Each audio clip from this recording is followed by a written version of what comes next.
I've just returned from Manipur. I had been there with a team of the All India Democratic Women's Association with our President P.K. Srimathi and General Secretary Mariam Dhavle. And we met a large number of victims, many women who were victims of sexual assault. And the reason why I'm speaking to you today is because the victims have asked us to expressly tell the women of India and the people of India about their grief, their suffering, and their despair. And that is why I'm speaking to you today. We met the women in the video which has outraged all of you. But their question is, does India care? So many days have passed. But they know that they have not got justice. You know the facts, so I'm not repeating the facts. But what we learned from them, that young woman and her neighbor, they were in the police jeep. They were actually in the custody of the police. And they were told by the driver that he doesn't have the key and therefore he cannot drive the car away.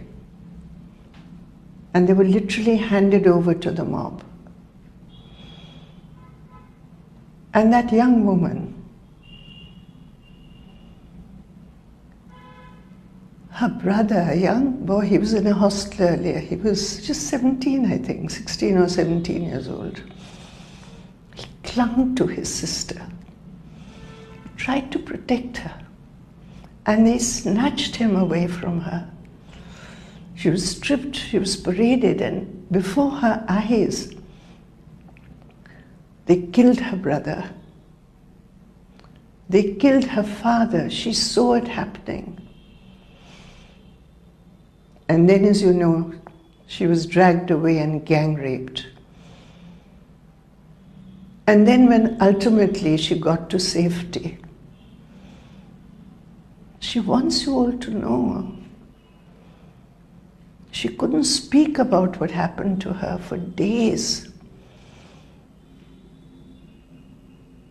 because she did not want to burden her mother, who was grieving for the loss of her son, the loss of her husband.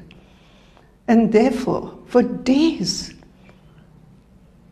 this victim of such brutality and barbaric, inhumane behavior could not speak about it. And today she is so deeply traumatized. They despair because there is no justice. No justice. The police in their first report did not even acknowledge that such an incident had taken place. They said just the village is burnt. There's vandalism.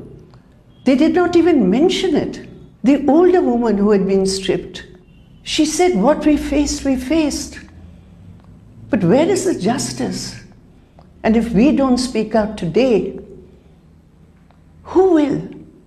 When she said we, she meant we, the women. We, the citizens of India. Tomorrow it will happen to any woman, is what she said. And this was a targeted crime. They said this was targeted because we are tribals, because we belong to a particular Kuki Zomi community. We are targeted because of that. We are citizens of India, and yet this is what we faced. This is the punishment we faced. And our bodies were used for that politics. Their fight is for justice. And they despair that with the partisanship which has been shown by the state government and the central government, they are being denied even the minimum justice. The mother says she has not seen the bodies of her husband, her son. Her son was away for 3 months before this happened, so she has not seen him at all. She grieves. She longs to at least see their bodies, but even that is not possible because of the divide which has been created. This is the reality of Manipur. A 15-year-old girl in another case who was dragged, who was taken away by 4 men in uniform belonging to extremist groups. She was raped, gang raped, 15-year-old girl, and she was thrown down a cliff. She survived. But the perpetrators of that crime have not been arrested. We met the father of Florence. We met the mother of Olivia, 2 young women who were working in a car wash. She had spoken to her mother just a few hours before and said, "We are not safe, but the car owner has promised to take us to safety." But the mother says he did not do so. He has not even helped in the investigation. There were so many employees there, many of them close friends with these young women who were sexually assaulted and brutally killed. But there's no justice for them. And they believe, the families believe, that as long as this government remains, the chief minister remains, they are the barriers to justice.